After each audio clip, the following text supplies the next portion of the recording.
name's Ron. And I'm Jody.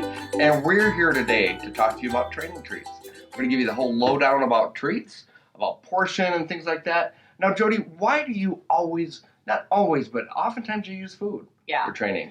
I'm big on using food in training just because it is the easiest. I find for teaching new behaviors, when you're first building new behaviors, I use food because I want to do a bunch of repetitions of that particular behavior.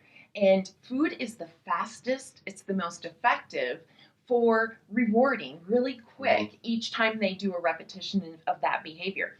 When I get where I'm taking these behaviors on the road, so per se, and using them in real life, then I'll switch over to real life rewards. I'll start using toys and stuff like that in training.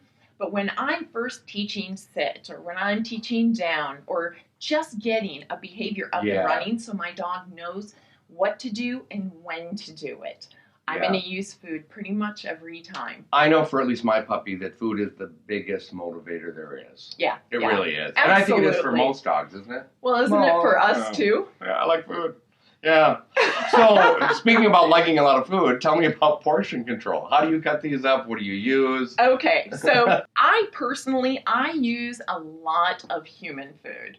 The real deal. I find that dogs absolutely love it. It's actually real economical. You know, it is way more economical to use. I use anything from string cheese. I have a lot of dogs absolutely love string cheese. I'll use hot dogs.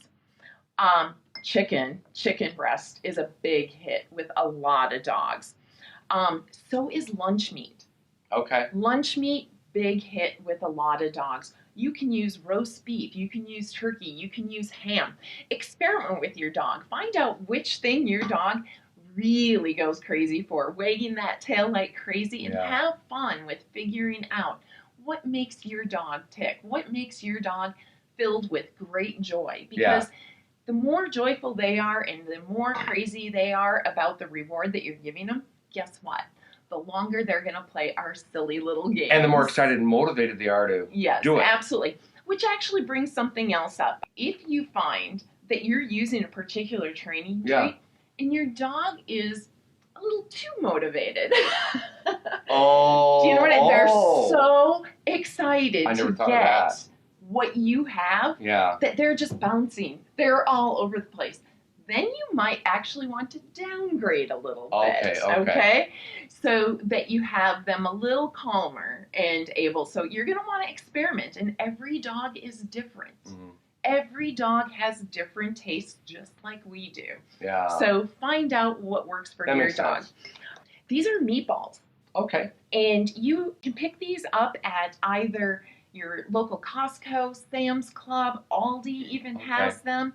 And they're frozen. They come in the frozen section in a bag full of pre-cooked, already made, ready to go meatballs. You pull some out of the freezer, they defrost really fast, and you'll be able to cut them up and ready to go. Exactly. Oh, I like that idea. It sounds really easy. Absolutely.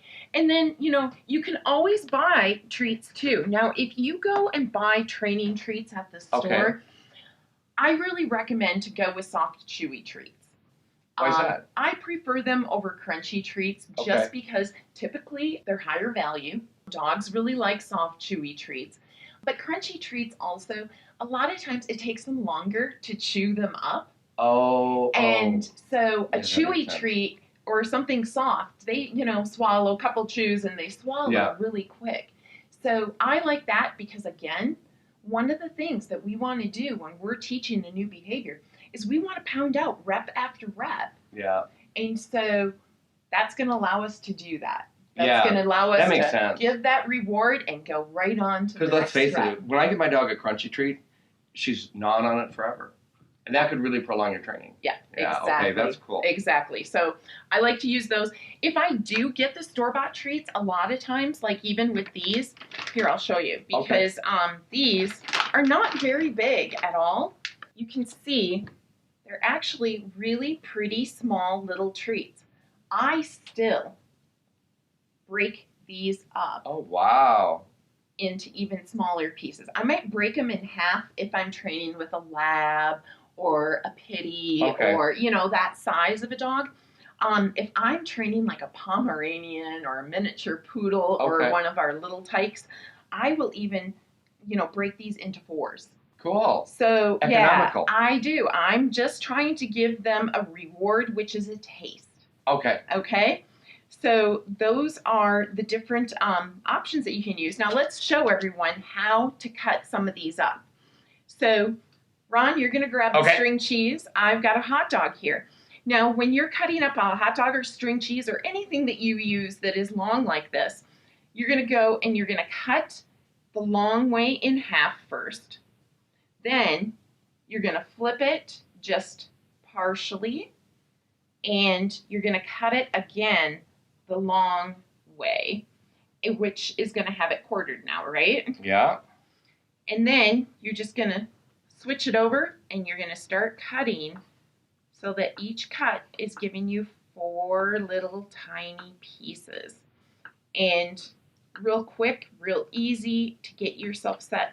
The other thing that I recommend is that you actually have sometimes set in your week where maybe it's Sunday night and the last thing you do before you start your work week is cut up a whole bunch of training treats. Have yourself prepared, because when you have yourself prepared, you're going to train more often. Yeah. So if I can go and just grab a baggie out of the fridge, I'm much more likely to actually do more training. So let's show them. We have just really small little pieces here. Literally, it's about the size of your pinky nail. So no bigger than the top of your pinky nail. That's all the bigger you need it, okay?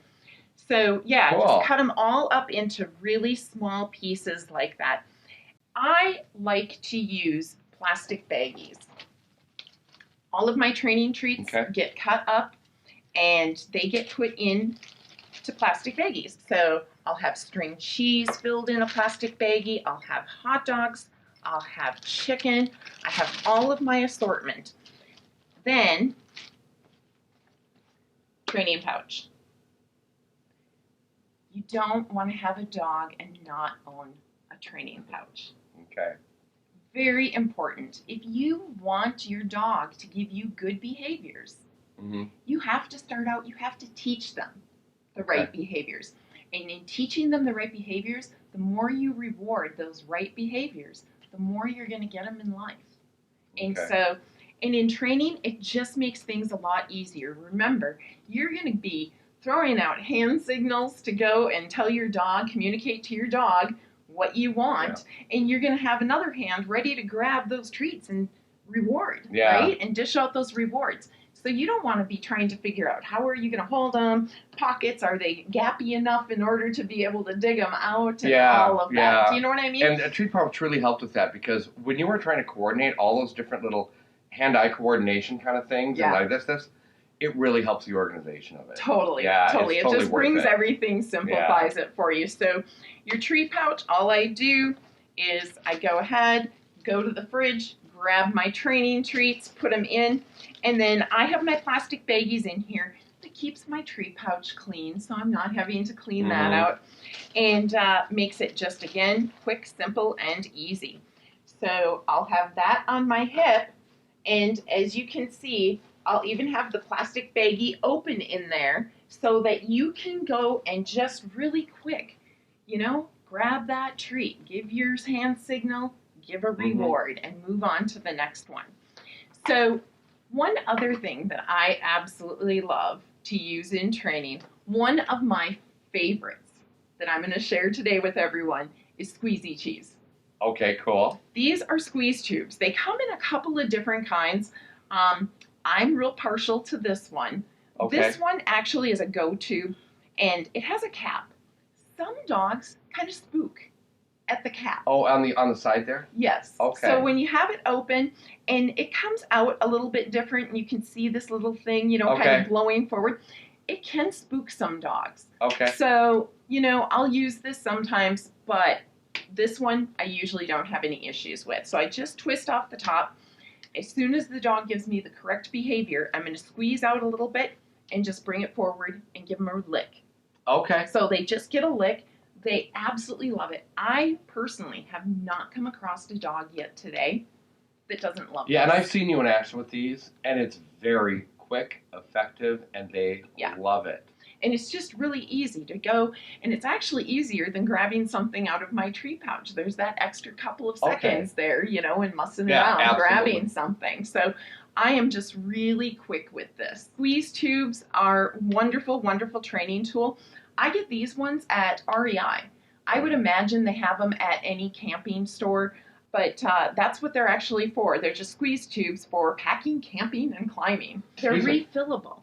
Oh. So I actually go and I just get, you know, good old squeezy cheese that you used to put on your crackers when you were a kid. Yeah.